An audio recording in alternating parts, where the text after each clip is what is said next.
ಮಿಥುನ ರಾಶಿಯವರಿಗೆ ಅಧಿಪತಿ ಬುಧ.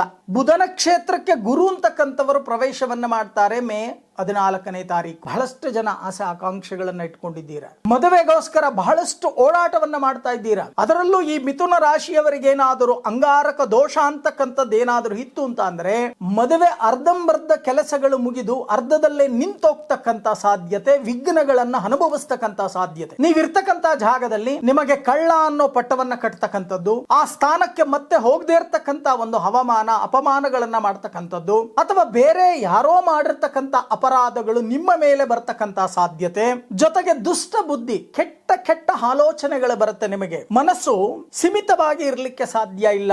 ಮನಸ್ಸು ಚಂಚಲತೆ, ದುರಾಲೋಚನೆ, ಕೆಟ್ಟ ಆಲೋಚನೆಗಳನ್ನ ನೀವು ಮಾಡ್ತೀರಾ. ಇದರಿಂದ ಮನಸ್ಸನ್ನ ಕೆಡಿಸ್ಕೋತೀರಾ. ಮನಸ್ಸನ್ನ ಏಕಾಗ್ರತೆಯಲ್ಲಿ ಇಟ್ಕೊಳ್ತಕ್ಕಂಥದ್ದು ತುಂಬಾ ಹೊಳಿತು. ಇದು ಗುರುವಿನ ಫಲ ಅಂತಕ್ಕಂಥದ್ದು ಹೇಳುತ್ತೆ. ಮಾರ್ಚ್ 29ನೇ ತಾರೀಕು ಶನಿ ಮೀನ ರಾಶಿಗೆ ಪ್ರವೇಶವನ್ನ ಮಾಡತಕ್ಕಂತ ಬಳಿಕ ನಿಮಗೆ ಕರ್ಮಸ್ಥಾನಕ್ಕೆ ಶನಿ, ಕರ್ಮಸ್ಥಾನಾಧಿಪತಿಯಾಗಿರ್ತಕ್ಕಂಥ ಶನಿ ಕರ್ಮಸ್ಥಾನಕ್ಕೆ ಅಂದ್ರೆ ಮೀನ ರಾಶಿಗೆ ಬಂದು ಸಂಚಾರವನ್ನ ಶುರು ಮಾಡಿದ ನಂತರ ನೀವು ಮಾಡ್ತಕ್ಕಂತ ಕೆಲಸ ಕಾರ್ಯಗಳಲ್ಲಿ ಅಭಿವೃದ್ಧಿ ಅಂತಕ್ಕಂಥದ್ದು ಬರುತ್ತೆ. ನೀವು ಮಾಡ್ತಕ್ಕಂತ ಕೆಲಸದ ಬದಲಾವಣೆ, ಉದ್ಯೋಗದ ಬದಲಾವಣೆ ಮಾಡಲೇಬೇಕಾಗತ್ತೆ.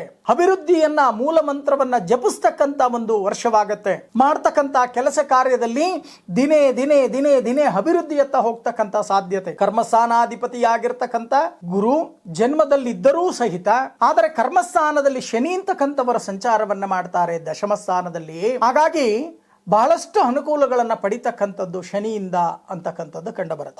ಹೊಸ ಕೆಲಸಗಳನ್ನ, ನಿಂತು ಹೋಗಿರ್ತಕ್ಕಂಥ ಕೆಲಸಗಳನ್ನ ಪುನರಾರಂಭವನ್ನ ಮಾಡತಕ್ಕಂಥ ಸಾಧ್ಯತೆಗಳು ಕೂಡ ಹೆಚ್ಚಾಗಿ ಕಂಡು ಬರುತ್ತೆ ಈ ಮಿಥುನ ರಾಶಿಯವರಿಗೆ. ಹಾಗಾದ್ರೆ ಇವರು ಯಾವ ಪರಿಹಾರಗಳನ್ನ ಮಾಡ್ಕೋಬೇಕು? ಬಹಳಷ್ಟು ಜನ ಆಲೋಚನೆಗೆ ಮಾಡ್ತಕ್ಕಂಥದ್ದು, ಹೋಮ ಹವನಾದಿಗಳನ್ನ ಮಾಡಿದ ತಕ್ಷಣ ಎಲ್ಲವೂ ಕೂಡ ಸರಿ ಹೋಗುತ್ತಾ? ಖಂಡಿತವಾಗಿ ಹೌದು, ಸರಿ ಹೋಗುತ್ತೆ. ಆದರೆ ನೀವು ಎಷ್ಟು ಪ್ರಮಾಣದಲ್ಲಿ ಶ್ರದ್ಧಾ ಭಕ್ತಿ ಏಕಾಗ್ರತೆಯಿಂದ ಆಚರಣೆಯನ್ನ ಮಾಡ್ತೀರಿ, ಅದು ನಿಮ್ಮ ಮೇಲೆ ವ್ಯತ್ಯಾಸಗಳಾಗ್ತಕ್ಕಂಥದ್ದು. ಇಲ್ಲಿ ಯಾರೂ ಕೂಡ ನಿಮ್ಮ ಗ್ರಹಚಾರವನ್ನ ಸರಿ ಮಾಡಲಿಕ್ಕೆ ಸಾಧ್ಯ ಇಲ್ಲ. ನಿಮ್ಮ ಗ್ರಹಚಾರವನ್ನ ನೀವೇ ಸರಿ ಮಾಡ್ಕೊಳ್ತಕ್ಕಂತ ಕೆಲಸವನ್ನ ಮಾಡಬೇಕು. ಅದಕ್ಕೆ ಪ್ರತಿ ಬುಧವಾರ ವಿಷ್ಣು ಆಲಯಕ್ಕೆ ಹೋಗ್ತಕ್ಕಂಥದ್ದು, ನಾಟಿ ತುಳಸಿಯನ್ನ ಶ್ರೀಮನ್ನಾರಾಯಣನ ಪಾದದಲ್ಲಿ ಅರ್ಪಣೆಯನ್ನ ಮಾಡಿ ದೀರ್ಘದಾಂಡ ನಮಸ್ಕಾರವನ್ನ ಮಾಡತಕ್ಕಂತ ಕೆಲಸ, ಪ್ರತಿನಿತ್ಯ ವಿಷ್ಣು ಸಹಸ್ರನಾಮವನ್ನ ಪಾರಾಯಣವನ್ನ ಮಾಡತಕ್ಕಂತ ಕೆಲಸ, ಪ್ರತಿ ಬುಧವಾರ ನಿಮ್ಮ ಕೈಯಲ್ಲಿ ಸಾಧ್ಯವಾದಷ್ಟು ಮುದ್ಗ ಧಾನ್ಯ ಅಂದರೆ ಹೆಸರು ಬೇಳೆಯನ್ನ ಕೃಷ್ಣಾರ್ಪಣವನ್ನ ಮಾಡಿ